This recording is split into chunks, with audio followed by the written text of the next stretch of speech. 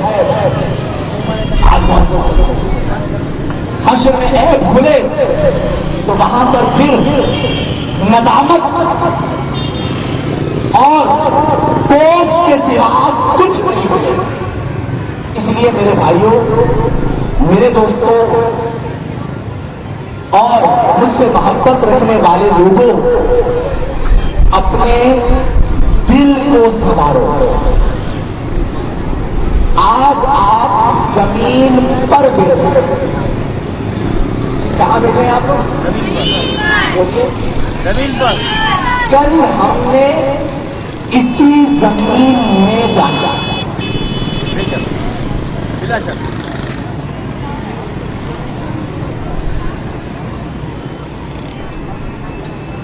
کتنی دیر دے رہے ہیں؟ ایک واقعہ سناتا ہوں, اتفاق ابھی میرے ذہن میں آیا, سنا دوں آپ کو؟ بالکل بالکل جناب. ایک بات بڑی بڑی پیاری بات. ایک بزرگ گزرے ہیں, یہ عیون الحق حکایات کا نام اپنے دوست نے, صوفی محمد بن محمد صوفی بزرگ. یہ کہتے ہیں بصرہ میں میرا ایک دوست رہتا تھا جو بڑا عابد و زاہد تھا. بڑا عرصہ ہوا میں ان سے ملا تھا, تو میں ان سے ملنے کے لیے بصرہ گیا. جب میں بصرہ پہنچا تو ان کی بڑی تکلیف دہ حالت, بیمار تھے اور مرنے کے قریب تھے. ان کے والد, ان کی والدہ, ان کی وائف اور ان کے بچے ان کے پاس بیٹھے اور رو رہے. میں پہنچا, ملاقات ہوئی, انہوں نے پہچان لیا, لیکن عالم نظا میں مرنے کے قریب. اس کے بعد اس عابد و زاہد نے, میرے دوست نے اپنے باپ سے پوچھا, بڑی پیاری بات بتا, اپنے والد سے پوچھا کہ ابا جان آپ کیوں رو رہے ہو؟ تو والد صاحب نے کہا کہ بیٹا تو میرا بیٹا ہے, مجھے تیری جدائی کا خبر آ رہا ہے, اس لیے رو رہا ہوں.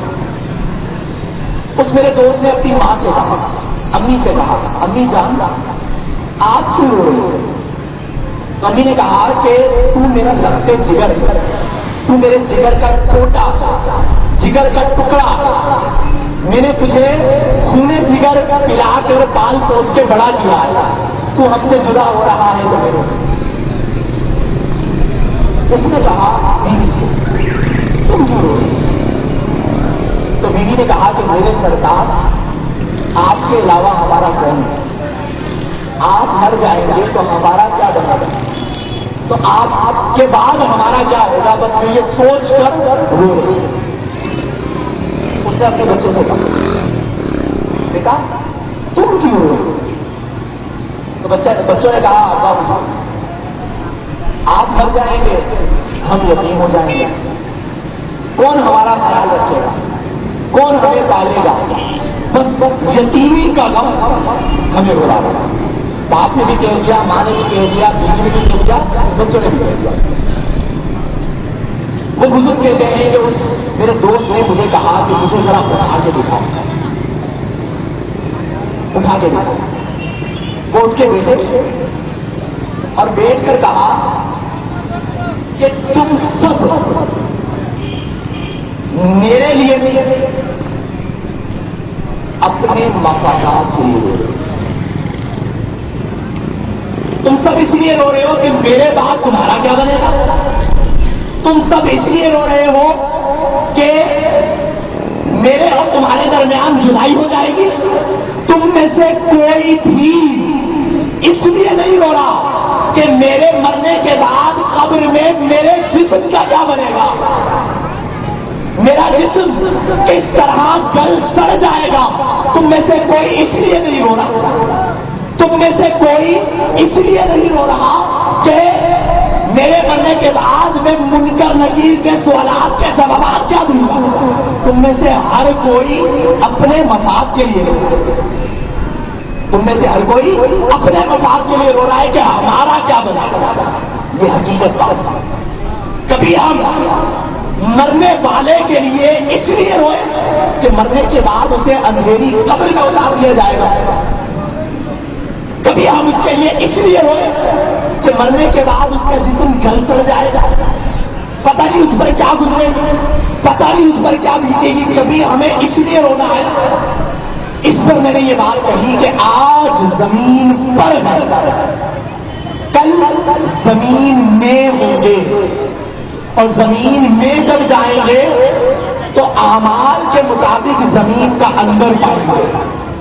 اعمال اچھے تھے تو زمین کا اندر ہمارے لیے اچھا تھا، اور اعمال اگر بد تھے، برے تھے، تو پھر زمین کا اندر ہمارے لیے اچھا نہیں ہوگا بلکہ برا ہوگا۔ تو بس اسی بات پر میں اختتام کرتا ہوں کہ حضرت علی رضی اللہ تعالی عنہ کی محبت رسول اللہ صلی اللہ علیہ وسلم کی محبت ہے، علی سے بغض رسول اللہ صلی اللہ علیہ وسلم سے بغض ہے۔ حضرت علی کی روح، اعلیٰ حضرت الامر والعلا میں لکھا شاہ ولی اللہ کے حوالے سے کہ استعانت جب کی جائے تو مدد کرنے میں سریع ہے، فوراً مدد کو آتا۔ حضرت علی ولایت کے بادشاہ ہیں، جو ولی بننا چاہتا ہے اسے ملفوظات علی پڑھنے ہوں گے، جو ولی بننا چاہتا ہے اسے علی کی سیرت کو اپنانا، جو ولی بننا چاہتا ہے اسے علی رضی اللہ تعالی عنہ کو کثرت کے ساتھ ایصال ثواب کرنا ہوگا، کیونکہ جب تحفہ جائے گا تو فیض آئے گا۔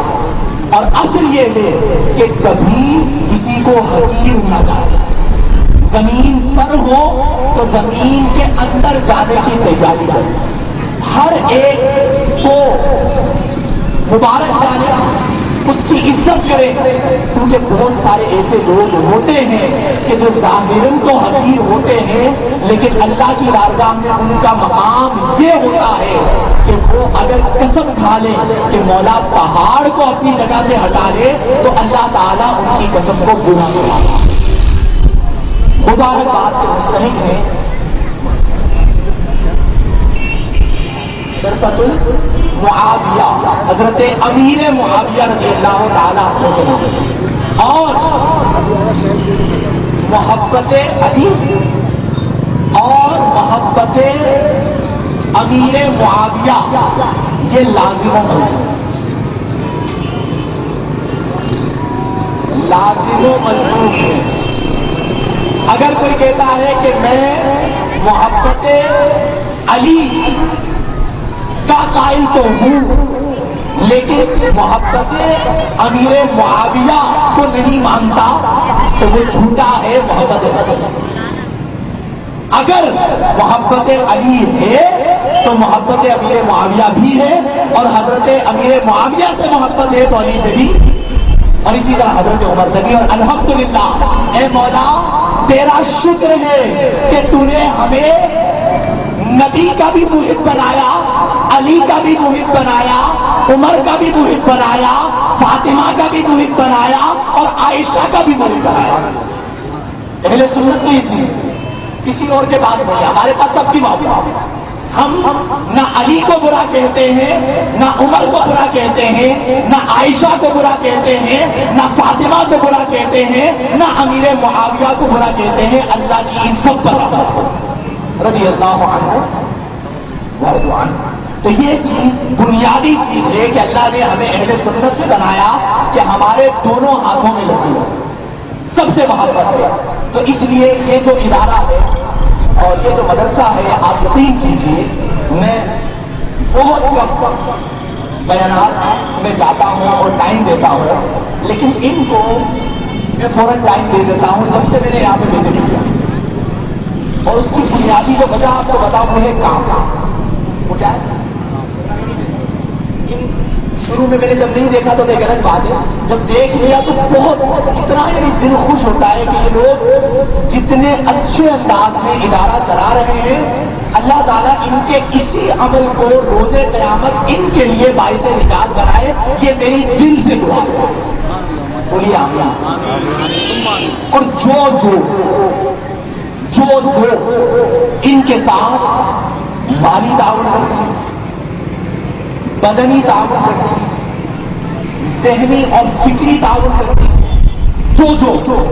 جو سامنے ہیں یا جو نہیں ہیں، جنہیں ہم جانتے ہیں یا جنہیں ہم نہیں جانتے، آج کھلے آسمان کے نیچے میری یہ دعا ہے، آپ آمین کہیے گا کہ اللہ تعالیٰ جس طرح انہوں نے اللہ کے گھر کو دنیا میں آباد رکھا، اللہ تعالیٰ ان کی قبروں کو اسی طرح اپنے محبوب کے نور سے آباد فرمائے۔ اور اہل علاقہ ضرور ان کے ساتھ ہر اعتبار سے تعاون فرمائے، کیوں کہ دین اس کا بھی ہے جو اسٹیج پر ہے، دین اس کا بھی ہے جو کیمرے پر ہے، دین اس کا بھی ہے جو وہ بالکل کونے میں بیٹھا ہوا۔ سب کا مشترکہ مذہب ہے، ہم سب کا مذہب ہوتا ہے، تو جو ذمہ داری ان کی ہے وہ ذمہ داری میری ہے، جو ذمہ داری میری ہے وہ ذمہ داری آپ سب کی ہے کہ ہم سب نے مل کر نہ صرف اس علاقے کو بلکہ پوری دنیا کو علم کے نور سے منور کرنا۔ اس کے لیے اپنے بچوں کو زیادہ سے زیادہ مدرسہ میں داخلہ دلوائیں، زیادہ سے زیادہ ان کے ساتھ تعاون کرے تاکہ کسی بھی اعتبار سے انہیں مدرسہ چلانے میں کوئی پریشانی نہ ہو۔ اپنے بچوں کو بلا کسی جھجک اس ادارے میں بھیجیں، کیونکہ ہم یہ جانتے ہیں اور ہم آپ کو ڈنکے کی چوٹ پر یہ کہہ رہے ہیں کہ جو لوگ یہاں پر کام کرتے ہیں وہ ہاتھوں سے نہیں دل سے کام کرتے ہیں۔ کس سے کام کرتے ہیں؟ دل سے کام کرنے والوں کی قدر ہوتی ہے، اور جو دل سے کام کرتے ہیں وہ ہوتے ہیں جو مخلص ہوتے ہیں، اور مخلص لوگ اس دور میں نہیں ملتے۔ یہ علاقہ اس علاقے کی ایک نعمت ہے یہ مدرسہ، تو مبارکباد انتظامیہ کو، مبارکباد ان والدین کو جن کے بچوں کو آج سند مل رہی ہے، اور یہ دنیاوی سند ہے، اصلت تو وہ تاج ہوگا جو روز قیامت ایسے ماں باپ کے سر پہ رکھا جائے گا۔ تو بہت مبارکباد کے مستحق ہیں، دعا ہے کہ اللہ تبارک و تعالی ہم سب کو اپنی اپنی طاقت کے مطابق اللہ کے دین کی خدمت کرنے کی توفیق عطا فرمائے۔ قرآن و سنت شریعت و سنت اور احکام شریعت و طریقت کے مطابق زندگیاں گزارنے کی توفیق عطا فرمائے، ہمارے دل کو نرمی عطا فرمائے، ہمارے کانوں کو، آنکھوں کو، دل کو نورانیت اور روحانیت عطا فرمائے، اور ہم تمام کو دین کے دائرے میں رہتے ہوئے اپنے بچوں کو قرآن و سنت کی تعلیم دینے اور دلوانے کی توفیق عطا فرمائے، اور علم کی محافل منعقد کروانے اور اس میں شرکت کرنے کی توفیق عطا فرمائے، آمین بجاہ النبی الامین، وآخر دعوانا ان الحمد للہ رب العالمین۔